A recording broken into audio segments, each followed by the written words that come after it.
passo imediatamente para o meu querido decano e amigo Trajano Ribeiro, não antes pedir para os companheiros que estão de pé que busquem lugares, tem lugares aqui, tomem assento e aproveitar, não posso esquecer, convidar todos vocês para que estejam conosco no próximo dia 12, lá na Brizolândia.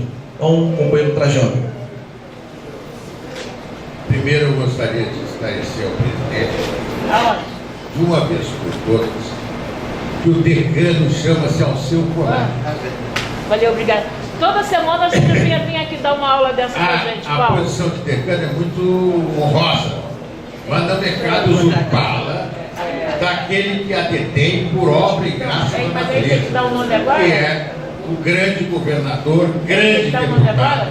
Aliás, referência também no Congresso, na defesa dos funcionários públicos, o deputado Alceu Colar, nosso companheiro.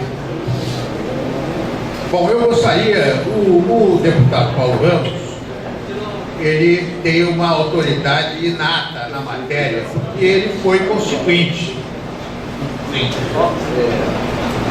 Desculpa, Trajano, só para pedir para as pessoas que querem falar, pode levantar o dedo discretamente, eu já vou fazendo a inscrição e quando terminar a fala do Trajano, encerra a inscrição. Já botou no nome, já? Já. Então,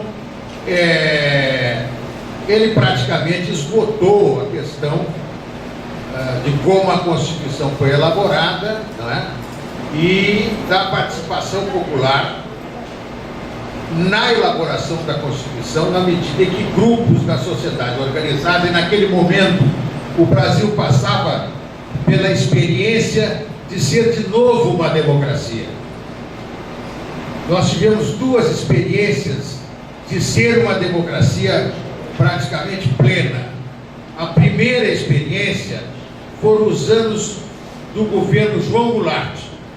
Não sei se o professor Prudente concorda comigo, mas eu preciso do aval dele, porque ele é o meu guru. Mas a verdade é a seguinte: naquele momento no Brasil se viveu talvez a maior experiência de liberdade e de participação política de toda a história do Brasil. O episódio da Revolução de 30 foi uma coisa específica, foi um grito de libertação do Brasil novo que surgia, industrial, de se libertar das amarras ruralistas que dominavam o país na época. O país na época tinha 70% da população no interior do estado, nos campos, nas regiões agrestes, e apenas 30% nas regiões urbanas. Hoje, esse quadro inverteu completamente. Então, naquele momento, a Revolução de 30 foi um fenômeno fantástico que fez a refundação do Brasil pela clarividência, pela mão fantástica de Getúlio Vargas, que é o nosso fundador. A segunda parte, o segundo momento de grande vivência democrática foi o governo João Goulart. Ali as artes se desenvolveram de uma maneira fantástica, surgiu o cinema novo, surgiu a bossa nova, surgiu, enfim, uma quantidade imensa de manifestações culturais que são os fenômenos e os fatos que revelam e que exteriorizam a realidade social e política que uma nação vive. Você sabe se uma nação é livre quando a cultura dessa nação é livre e produtiva e fértil. Depois, você sabe, veio o obscurantismo da ditadura militar. E aí é importante que nós tenhamos em mente que o processo de destruição das democracias na América Latina, inclusive a brasileira, e da instauração dos governos militares em todos os países da América do Sul, principalmente, se deu simultaneamente, praticamente, com diferença de poucos anos de um país para outro. Todas as democracias caíram.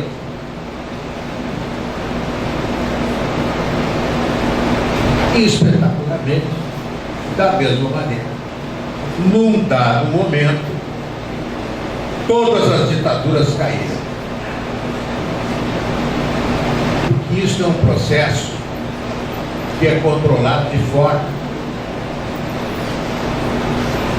Não, porque o povo brasileiro reconquistou a sua liberdade lutando contra a ditadura. Sim, lutamos muito, morremos muito, fomos muitos presos, mas quem derrubou a ditadura não fomos nós.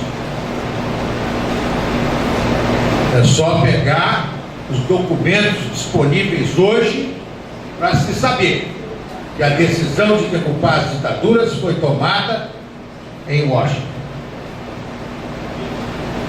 E por que a decisão de derrubar as ditaduras foi tomada em Washington? Pelo que o Paulo falou. Porque as ditaduras se revelaram defensoras da soberania dos povos, dos países. Esse general, que agora, curiosamente só agora, e curiosamente só contra ele, aparece um documento denunciando-o como mandante dos assassinatos daquele período de governo, de quando ele assumiu em diante. Mas não surgiu nada sobre o Médici, nem sobre o Costa e Silva, nem sobre o Castelo Branco. Não surgiu nada. Mas o que o general Geisel fez? O general Geisel pegou um tratado de assistência recíproca entre Brasil e Estados Unidos e rasgou na cara do governo americano. O general Geisel restabeleceu o acordo nuclear entre Brasil e Alemanha. Esse acordo foi feito inicialmente por Getúlio Dornelles Vargas. O presidente Vargas, Paulo, em 1952, 53, importou da Alemanha as ultracentrífugas capazes de pegar esse minério no nosso subsolo, chamado urânio, e transformar em combustível nuclear, através da purificação e a produção do urânio U-235. São máquinas que se chamam ultracentrífugas. Ele comprou essas máquinas da Alemanha. E quando as máquinas foram embarcar no porto de Hamburgo, o que aconteceu? Apareceu Cornel Adams, perguntou: onde vão essas máquinas? Vão para o Brasil. Mas o que essas máquinas fazem? Purificam o urânio. Então não vão, não. E não vieram.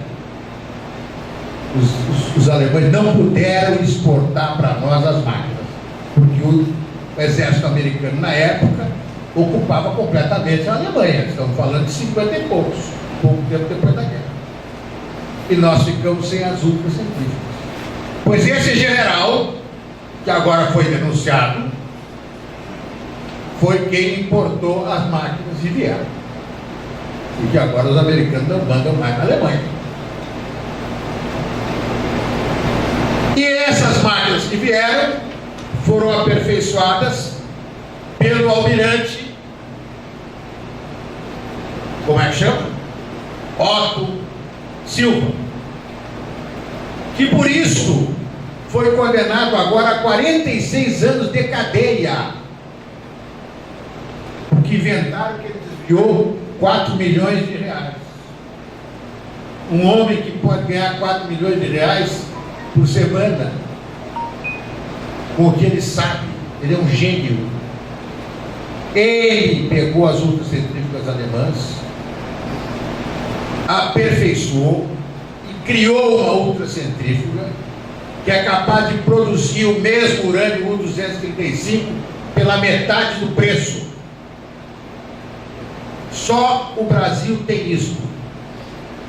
Claro que o ladrão que ocupa a presidência da República tratou de ir aos Estados Unidos para facilitar o acesso, porque essas máquinas elas ficam protegidas.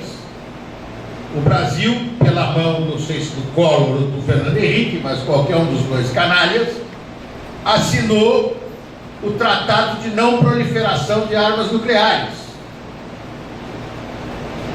Nós somos um país pequenininho, que não temos nada para proteger, não temos minerais estratégicos, não temos petróleo, não temos nada. Podemos assinar um tratado, não nos interessa ter armas nucleares. Então, nós assinamos o tratado. Então a AIEA tem o direito de vir aqui uma vez por ano, 2 vezes por ano, quantas vezes quiser, invadir as instalações de São José dos Campos, ou daqui de Itaguaí, ou de onde for, e xeretar os nossos equipamentos, mas só que aonde estão as ultracentrífugas, eles não podem entrar. Então, meus amigos, isso é muito importante a gente ter, entendeu? O olho muito aberto. Muito aberto. Entendeu? Então, quando começou esse negócio do gás do Lula, eu pensei, é uma canalice isso que ele fez. Agora, por que os outros? Por que não foram denunciados? Por que ele? Por que só surgiu agora? Entendeu? Agora eu pergunto, por que esse ataque da Globo agora, de fúria, contra a tentativa de golpe militar, pedido de intervenção militar? A Globo está irada, os irmãos Marinho não dormem de noite. Será? Eles deram cobertura para a ditadura durante 20 anos. Eles enriqueceram. Eles deram o aval público para todas as barbaridades que foram praticadas pelos militares aqui no Brasil. E agora vem dar essa de defensores da democracia contra a intervenção militar. Todos nós somos contra a intervenção militar, inclusive os militares. Só que isso tem coisa. Entendeu? Como dizia o Brizola, tem batata nessa chaleira. E quando tem batata na chaleira, vai fazer uma pescaria, tem que esquentar a água para o chimarrão. Né? Aí vai ter que cozinhar as batatas também. Então bota a batata ali dentro já para cozinhar a batata.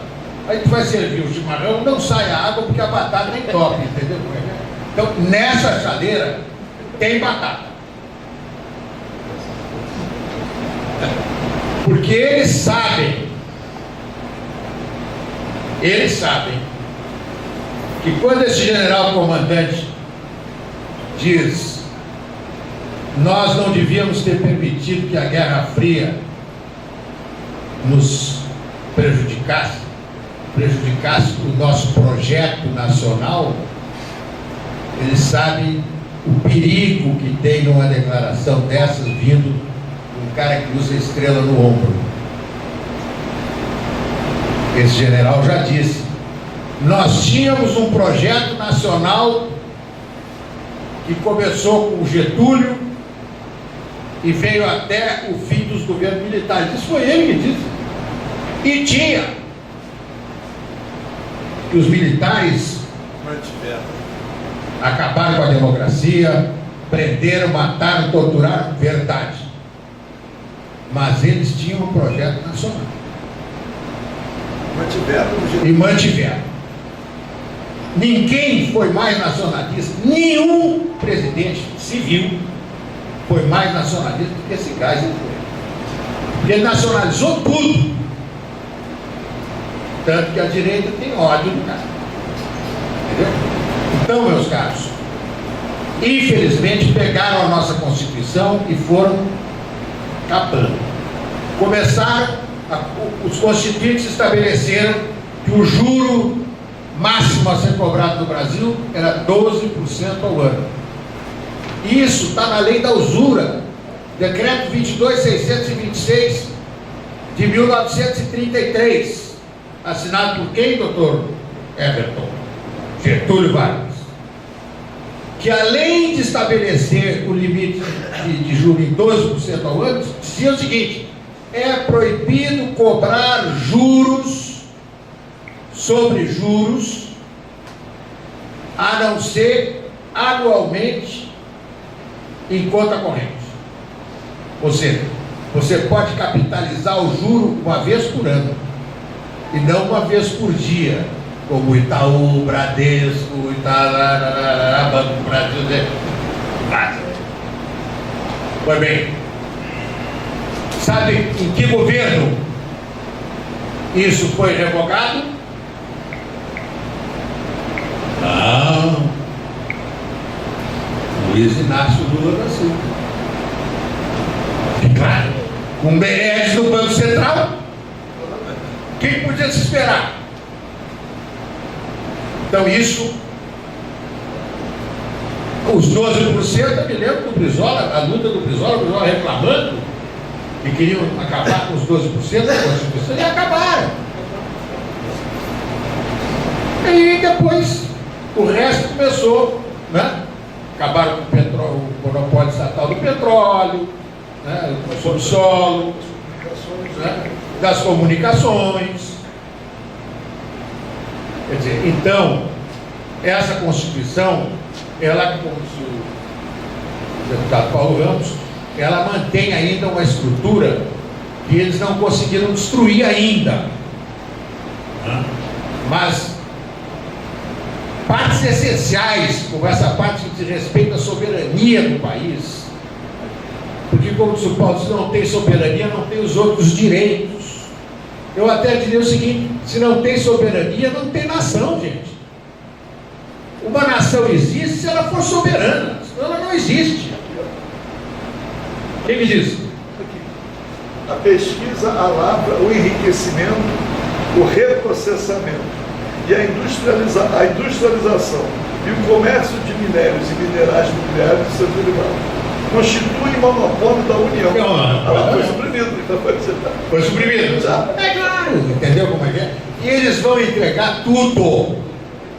Por isso que essa eleição agora, entendeu? É crucial. É crucial. Ou nós conseguimos eleger um presidente, ou eu defendo a seguinte tese: unam-se os patriotas e os nacionalistas para que seja defendida a pátria. Se tem farda ou não tem farda, não me interessa. Viu, deputado? O senhor eventualmente pode até fardar-se. Não me interessa. Eu quero que o país seja defendido, porque o país está sendo atacado. Essa guerra que está na Venezuela está aqui. É a mesma guerra, a guerra fechada. Está aqui, está no Equador. Fizeram no Paraguai, tiraram o bispo lá que era o presidente.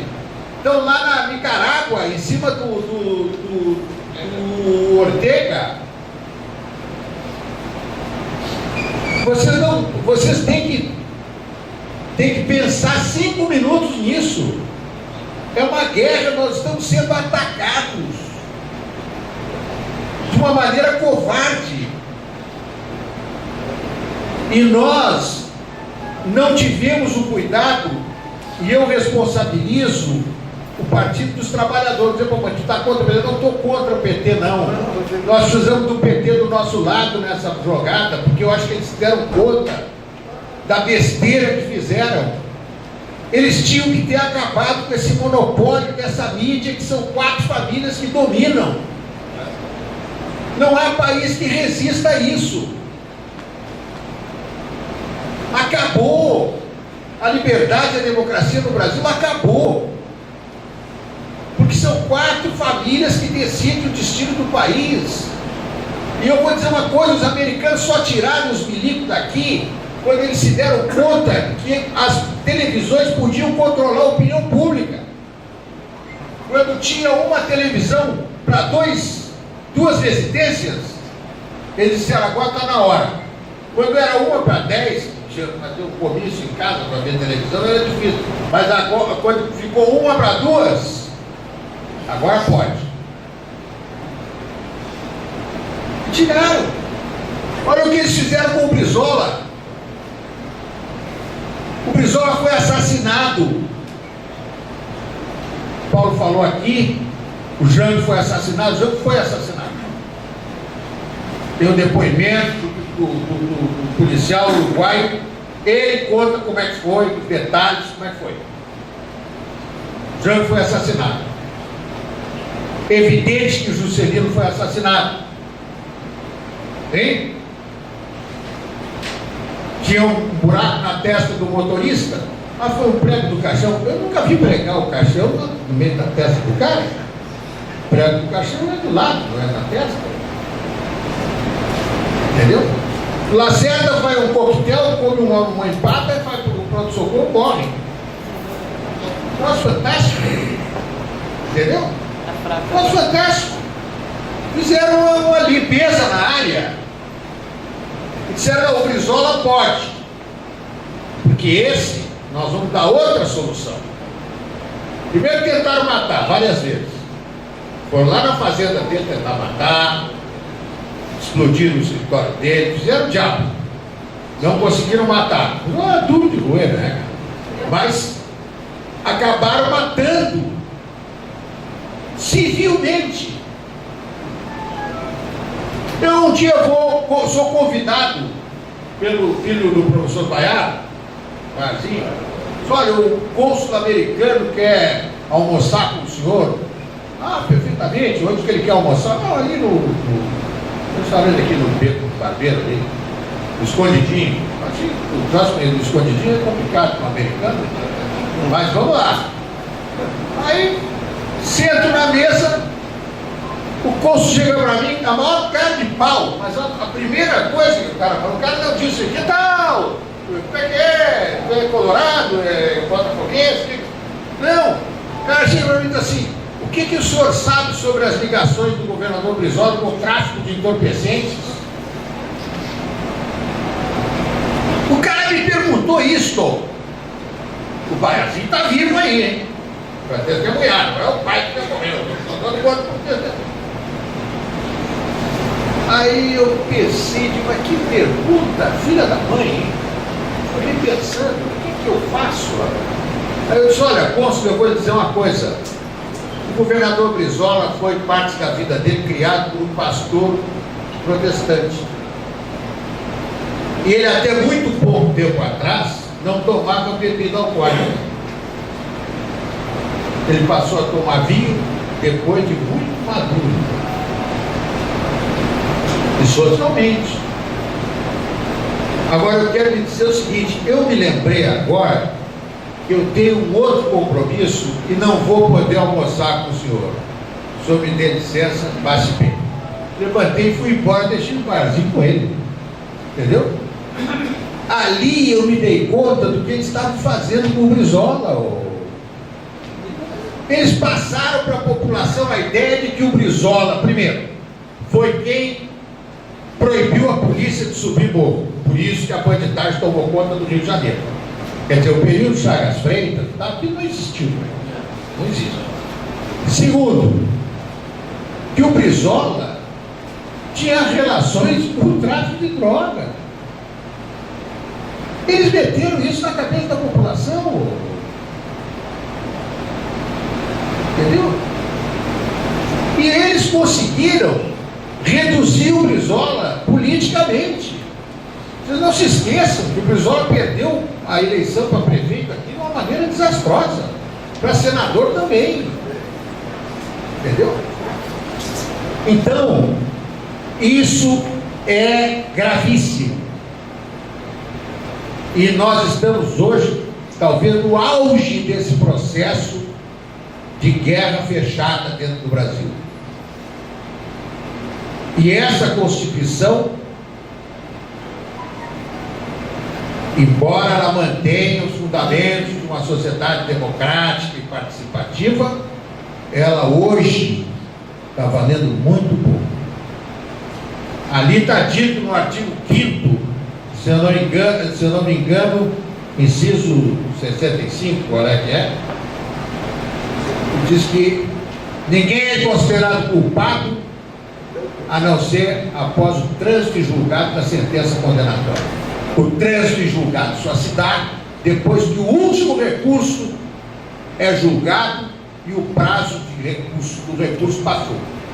Aí transitou em julgado. Pois bem, eles prenderam o Lula porque o Lula foi condenado pelo Tribunal de Porto Alegre. Que é só olhar para aqueles ministros, aqueles desembargadores do TRF4, para ver que aquilo é um bando, não é? Ele é um bando. Cada um mais, não sei nem que adjetivo usar. Porque os votos deles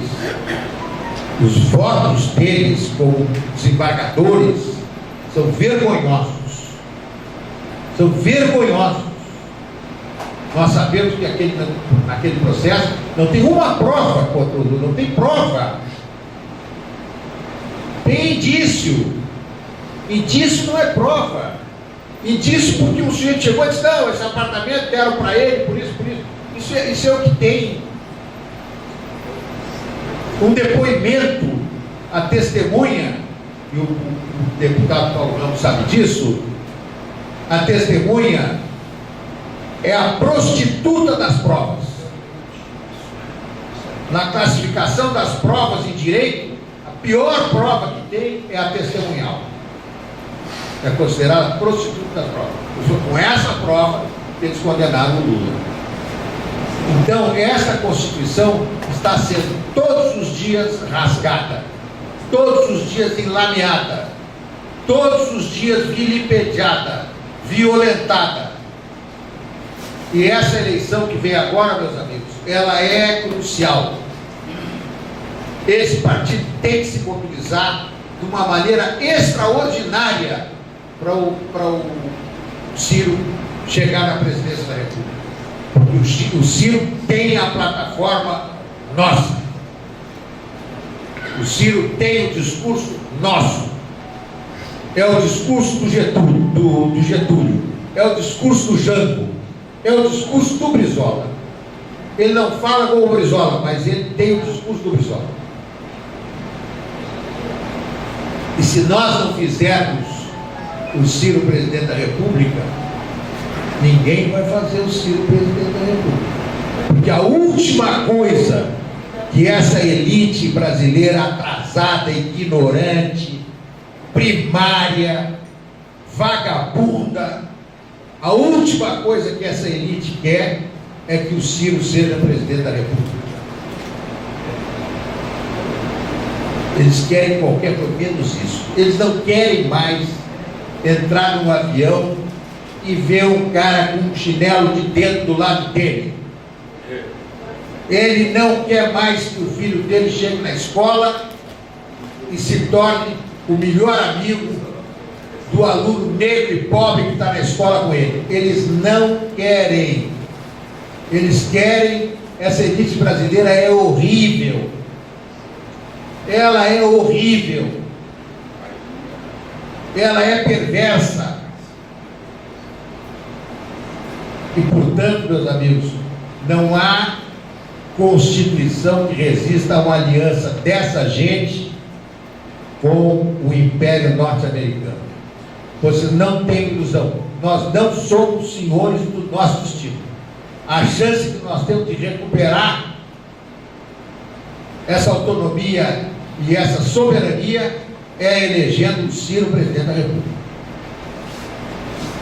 A não ser isso, eu estou aí à disposição e solidário com quem quiser recuperar a soberania por qualquer meio, inclusive fardado. Na provisória vai ser.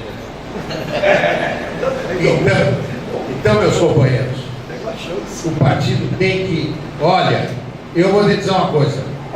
Nós temos que cuidar da eleição da nossa bancada. Porque nós precisamos de deputados como o Paulo Ramos, como os nossos deputados aqui do partido. Nós não podemos ter deputado migurrilho. Hein, presidente? Deputado que chega lá, não, eles têm cara de pau. O deputado do PDT foi lá e fez votos horrorosos. Não é de hoje. César Maia votou nessa sujeirada aí de derrubar os 12% de juros, entendeu? Votou em várias coisas lá contra. Foi ou não foi, o Paulo Ramos? Eu alertava o Brizola, olha, governador, tem implicância, não é implicância. Mas o que tu tem contra ele? Olha, se eu não tivesse nada, eu tenho uma coisa, ele rói unha. Mas como? O que tem isso? Tem. O cara é estatista? Pagou unha. Então, eu alertei. Aí quando ele traiu mesmo, o Brizola, no carro, o Brizola, o Cibiles e eu. Por que você não alertou? Pois é, eu lhe falei, o Cibiles não põe lenha na fogueira, põe lenha nessa fogueira. Porque nós não precisamos de pigorrilho no partido. O cara que é candidato pelo partido, a nossa ideologia, o nosso programa, a nossa história é uma religião para nós. Não venham para cá rezar por outras cartilhas. Então, não se candidatem pelo PDT a nada. Quem se candidatar pelo PDT tem compromisso sagrado com a educação das crianças em primeiro lugar no Brasil. Com a salvação das crianças. As pessoas não entendem isso. E hoje, felizmente, o CIEP é um consenso. Eu tenho um grupo de amigos que janta toda terça-feira, tem alguns militares, tem um general lá, que é de extrema direita, mas ele acha o CIEP o máximo. Ele sempre diz, se não fosse o CIEP, entendeu? Então, virou um consenso. E isso o nosso governo tem que fazer, e os nossos parlamentares têm que lutar por isso.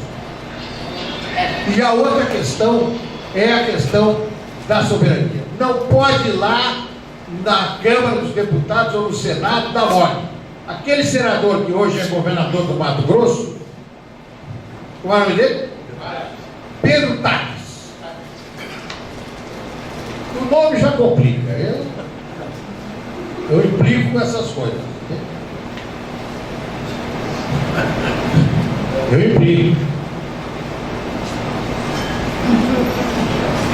Pedro Taques chega numa reunião do partido, fizeram umas acusações contra o Lupe, lá quando o Lupe era ministro. O próprio Lupe chamou o Ministério Público, vamos fazer uma investigação aqui. O Ministério Público foi lá e disse, não tem nada para investigar, nós sabemos. Ele chegou na reunião do partido e disse, não, temos que investigar, em primeiro lugar, temos que chamar o Ministério Público. Só que ele disse isso, na cara do Lupe, na cara de todo mundo. Eu pedi a palavra. Olha, o senador. Ele é senador, né? Aqui no partido não é assim que funciona, não. Se um companheiro aqui é acusado de alguma coisa, primeiro, perante a opinião pública, nós vamos defendê-lo. E aqui internamente nós vamos investigar. Se ele realmente for parte, nós vamos tomar providência disciplinar aqui, vamos expulsar, vamos suspender, entendeu? Agora, se eu ouvir aqui dizer isso do companheiro, do presidente, de maneira nenhuma, mas não deu outra. Há poucos meses que o Lupe é muito complacente, o Lupe é muito bonzinho. Daí os meses ele, se mandou na muda, tinha que se mandar. Aquele Lazia Martins é outro. Aquele eu conheço há 60 anos. Um pouco menos. Tem 60 anos. Em 1961, na legalidade, ele ficou contra a legalidade. Nós estudávamos no mesmo colégio. Então vocês... Ele ficou contra a legalidade. Em 64, ele ficou a favor do golpe. Aí eu chego em Porto Alegre, está o nosso candidato aqui, ó, foi o Lazier Martins. O Lazier Martins? É, sim. Porque o menino lá queria fazer uma aliança com o Lazier, tinha um programa na televisão, né? Aí o cara que tinha programa na televisão é o Hulk, né? Vira popular, né? Aí o cara, aliança com o Lazier Martins, não, já está conservado. Aí eu saio para tomar um café, quando eu volto, eu toco com o Lazier Martins. Eu digo, ô Lazier, tu sabe onde é que tu está te metendo? Tu sabe em que partido tu está entrando? Porque não é aquele partido que tu defendia lá no colégio, não, hein? Aí eu contei isso para o meu filho. Em 2 reuniões do Diretório Nacional, o Augusto levantou e falou: onde o senhor estava em 64?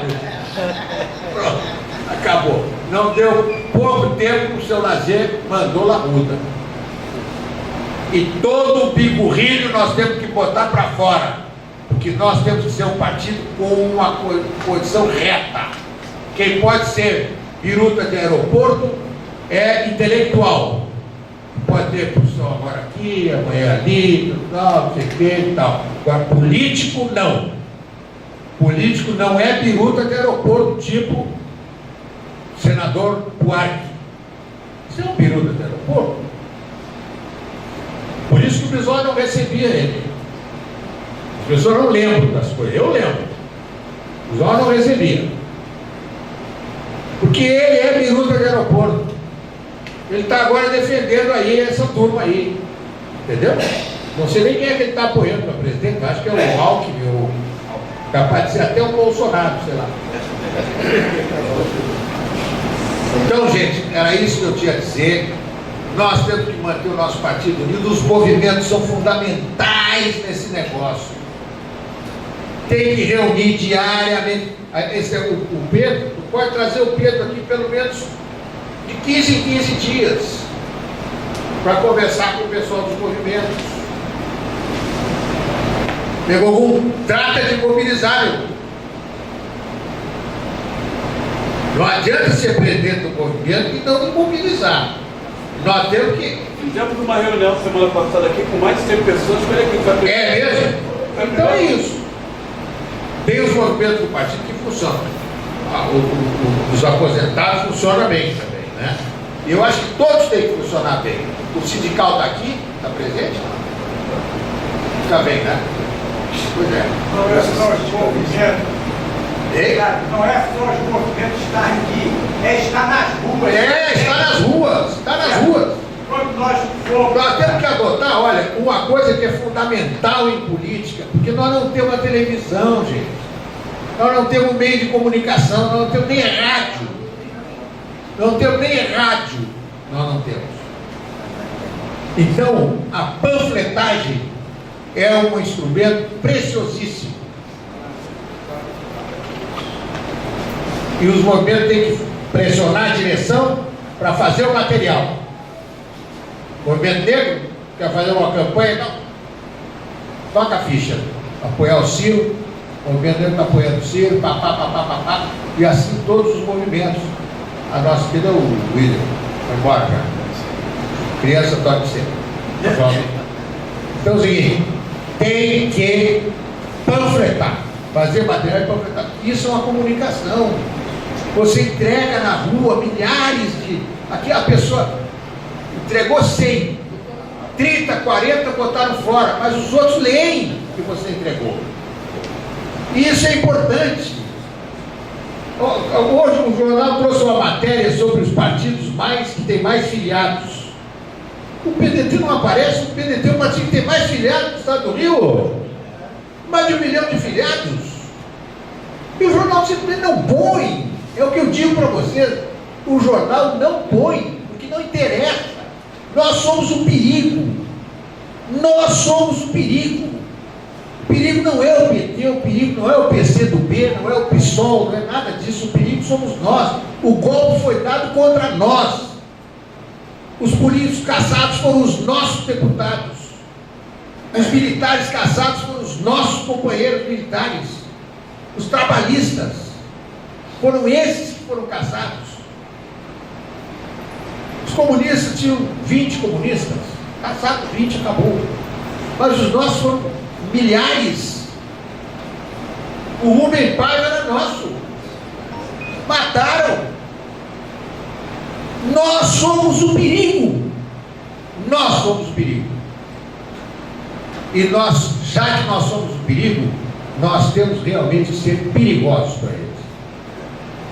E a única maneira, meu presidente, ele já está me fazendo aqui, vou concluir em 5 minutos. Eu não sou o Paulo Ramos, eu vou concluir mesmo. Já falou em meia hora já. Eu vou dizer o seguinte: cabe aqui ao presidente da Fundação Alberto Pasqualini tomar as providências. Eu estou à disposição, pressionar as direções para municiar os nossos militantes de documentos, papéis, para serem distribuídos na rua, com a posição do partido sobre todas essas questões que foram levantadas aqui pelo deputado Paulo Ramos, pelo nosso candidato a governador, pelos nossos companheiros que falaram. E com isso eu digo muito obrigado e boa noite. Obrigado, companheiro Trajano. Também é sempre bom escutar aí você falando as tuas lições e trocar um pouco dessa tua experiência, que é uma experiência tão rica na construção do trabalhismo, na construção do PDT. Mais uma vez falando, eu hoje não mais na juventude do partido, mas ainda sentindo jovem. Eu sou jovem. Eu acho que essa tua experiência ela é fundamental, Sou antigo. para ser passada principalmente para as novas gerações do partido, porque eu ainda fui de uma geração que ainda tive a oportunidade, grande oportunidade de ter visto e convivido com a presença física do nosso querido comandante Leonel Brizola.